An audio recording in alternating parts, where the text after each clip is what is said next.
چه اتوبوس تو پر میکنن کی اینا تاشو اومدو بریا کپویو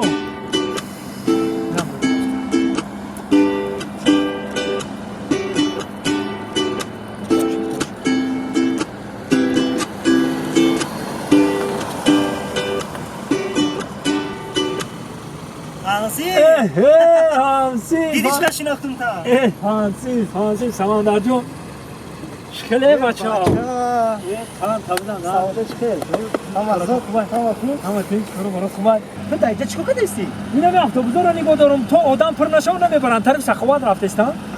بیش وقت منم ای جان هم طرف بری هم طرف میرم دیگه شده هم تبودن خود کجا داری چند کم وقت ما طرفات ترک داده بودم خط دادیم مشون کم بزنیم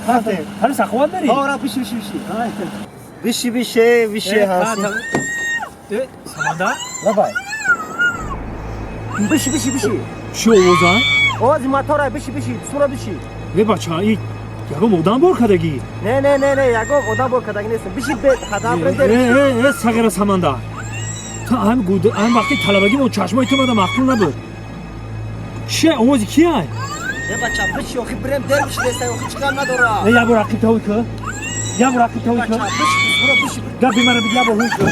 یه بچه آخی صد فویزه اما مرده که تو گیر ملیسا تو زنگ بزن یه بچه هنسی فهم باشه روی خاطر هنسی کنه ببینیم ملیسا تو زنگ بزنه موی که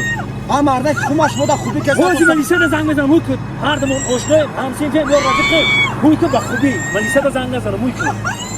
که چی گفت جان بیا تیماس برادر جان سر ما برام نکنه تیماس تو سری مرا برام که تو ملیسا تو زنگ بزنه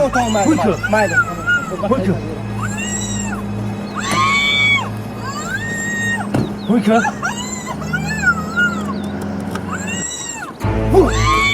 سمندر چیکار میکنی؟ فکری بند نکن تو فکری بند نکن پیر خیلی خدا زده خالت همه رو موقعات همه کنم یه عرفان چیه نخریده من جغلمه یه عرفان پالتار گفتم نخریدی کرتر گفتم نخریدی کرتر بلخت گفتم نخریدی فقط تو مال مرحک زندگی نمکن فهمیدی؟ ایزان تا خدا سمندر جون بخشیش من در زندگی شما کردور نیستم روی سفید هستیم من اتوبوس خطی میرم روی سفید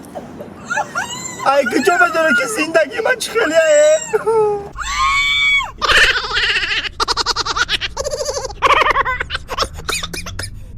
انا دوستان عزیز با کل هموطنان و غریبانی در شهر مسکو بوده با شما توصیه میتونم شرکت موحدین مرحمت این رقمشون واتساپ دارن مرحمت زنگ بزنین